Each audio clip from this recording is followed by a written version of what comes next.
Kita jumpa lagi dalam program Doa Pagi GPDI Budi Mulia. Terima kasih Tuhan berkati kita lagi dengan hari yang baru, hari yang penuh dengan kemurahan. Kita akan bacakan ayat firman Tuhan, kita akan berdoa bersama-sama, kita mengucap syukur. Sebelumnya, mari kita berdoa. Bapa yang ada di dalam sorga, kami datang kepadamu Tuhan, melimpah syukur kami bawa kepada Tuhan. Buat hari ini kami dapat datang lagi mendengarkan firman Tuhan. Kami dapat bersekutu menikmati kehadiran Tuhan.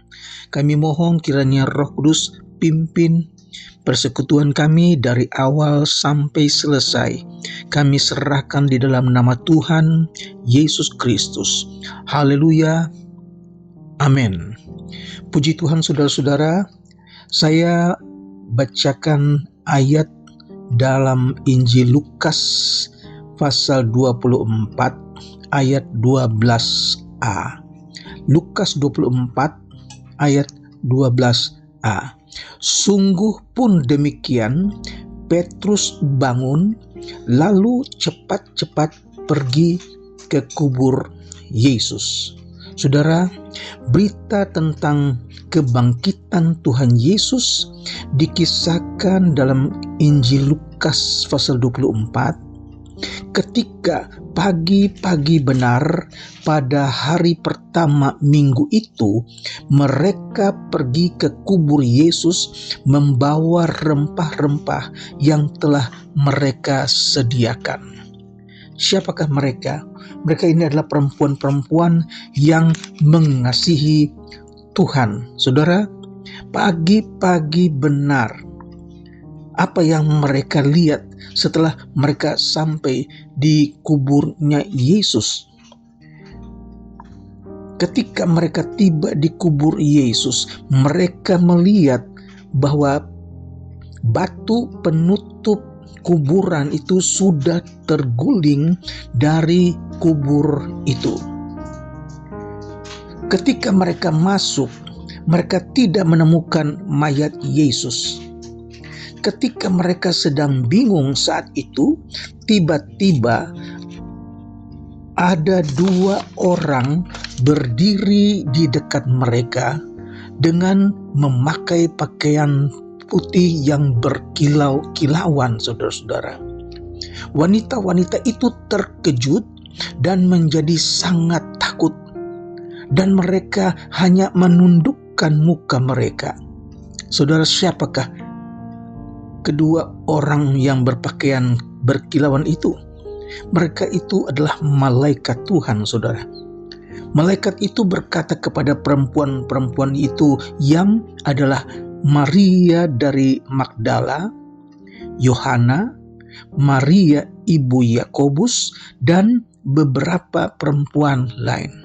Rupanya perempuan-perempuan ini sudah punya rencana supaya pada hari yang ketiga pagi-pagi buta mereka akan merempahi jenazah Tuhan dengan rempah-rempah yang sudah mereka sediakan.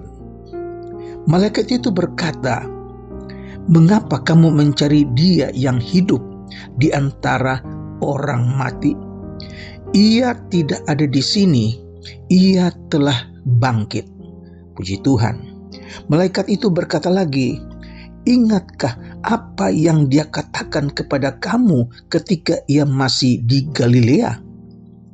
Yaitu bahwa Anak Manusia harus diserahkan ke tangan orang-orang berdosa dan disalibkan dan akan bangkit pada hari yang ketiga." Saudara, malaikat memperingatkan kembali apa yang Tuhan Yesus katakan sebelum Dia mati di kayu salib. Ketika perempuan-perempuan itu mendengar apa yang malaikat katakan, mereka tuh kebingungan. Mereka segera meninggalkan kubur Yesus dan mereka kembali menceritakan apa yang telah mereka lihat, apa yang telah mereka alami ketika mereka ada di dalam kubur Yesus. Siapakah yang mereka ceritakan kepada 11 murid Tuhan yang lain? Karena Yudas sudah mati bunuh diri, sekarang tinggal 11 murid yang lain. Mereka takut jangan-jangan mereka juga akan menjadi sasaran dari kemarahan orang-orang Yahudi. Tetapi ketika murid-murid yang lain mendengar apa yang perempuan-perempuan itu ceritakan, Alkitab tulis bahwa mereka anggap itu cerita omong kosong, tidak masuk di akal. Dengan kata lain, mereka sama sekali lupa, mereka tidak ingat apa yang Yesus katakan sebelum dia naik ke kayu salib. Saudara, ada kala kita juga demikian, kita dengar firman, kita lupa firman. Besok kita dengar firman, kita lupa firman. Itulah murid-murid Tuhan. Mereka melihat, mereka mendengar, tapi mereka tidak melakukan apa yang Tuhan Yesus katakan. Berbeda dengan Petrus. Petrus ketika mendengar cerita dari perempuan-perempuan itu, dia segera bangun dan buru-buru pergi ke kuburan Yesus. Itu ayat yang ke-12. Tetapi Petrus mendengar cerita tersebut, ia buru-buru bangun dan cepat-cepat pergi ke kuburan Yesus. Dia ingin lihat benarkah apa yang perempuan-perempuan itu ceritakan. Nah, apalagi yang Petrus lihat. Nah, kalau murid-murid yang lain mendengar, mereka tidak percaya. Mereka anggap itu cerita omong kosong. Tetapi Petrus mendengar dan dia lakukan apa yang perempuan-perempuan itu katakan. Dia segera bangun, dia buru-buru pergi ke kubur Yesus. Nah, Alkitab mengajar kita supaya jangan cuma mendengar kemudian lupa apa yang telah kita dengar, tetapi mendengar dan melakukannya. Saudara, Paulus katakan dalam Filipi pasal ke-4, dan apa yang telah kamu dengar, lakukanlah itu, maka Allah sumber damai sejahtera akan menyertai kamu. Puji Tuhan. Apa yang telah kamu dengar, lakukanlah itu, maka Allah sumber sejahtera, sumber damai sejahtera akan menyertai kamu. Puji Tuhan. Petrus mendengar perempuan-perempuan itu bercerita, tetapi Petrus tidak menganggap cerita itu omong kosong. Petrus buru-buru bangun, cepat-cepat dia langsung pergi ke kuburan Yesus. Saudara, dan apa yang Petrus dapati di sana? Setelah sampai di kubur Tuhan Yesus, Petrus menjenguk ke dalam dan dia tidak berdiri di luar saja. Dia masuk ke dalam dan dia lihat apa yang ada di dalam. Tetapi Petrus ingin mendapatkan kepastian. Dia bukan hanya mendengar, tapi dia ingin melihat dengan mata kepalanya sendiri. Ayat yang ke-12. Ketika ia menjenguk ke dalam, ia melihat hanya kain kapan saja. Lalu ia pergi dan bertanya dalam hatinya, apa yang kiranya telah terjadi? Timbul pertanyaan dalam hati Petrus, apa yang telah terjadi?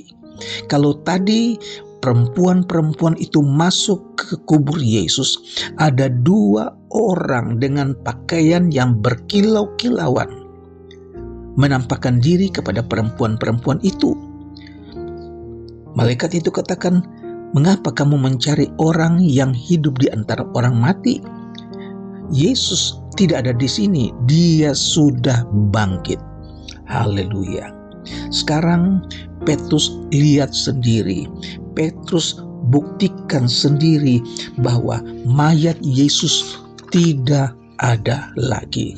Yesus sudah bangkit seperti yang malaikat katakan kepada perempuan-perempuan itu. Saudara, Petrus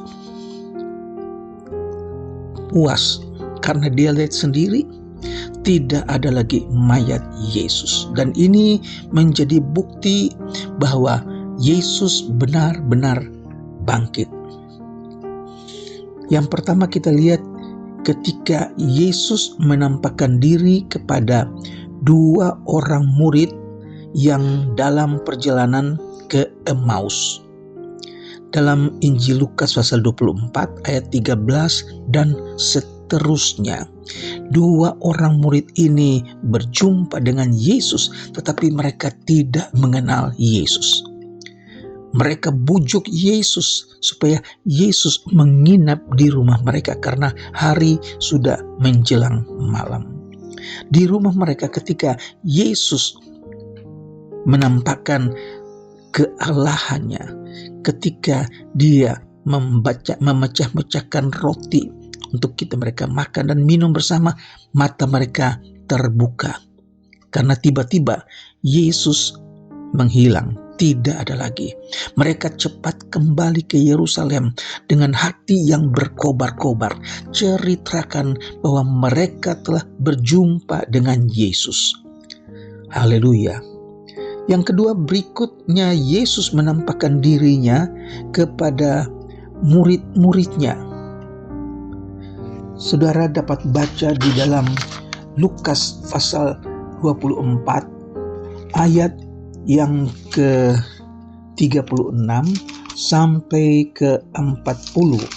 Lukas pasal 24 ayat 36 sampai 40. Dan sementara mereka bercakap-cakap tentang hal-hal itu, Yesus tiba-tiba berdiri di tengah-tengah mereka dan berkata kepada mereka, "Damai sejahtera bagi kamu."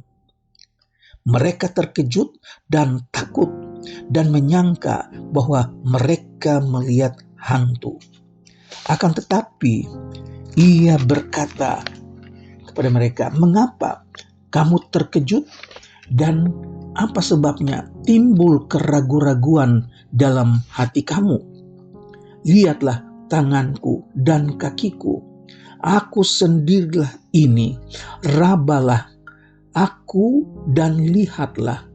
Karena hantu tidak ada daging dan tulangnya seperti yang kamu lihat ada padaku." Ayat 40.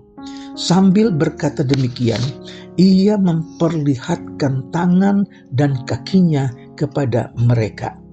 Dan ketika mereka belum percaya karena girangnya dan masih heran, berkatalah ia kepada mereka, "Adakah padamu makanan di sini?"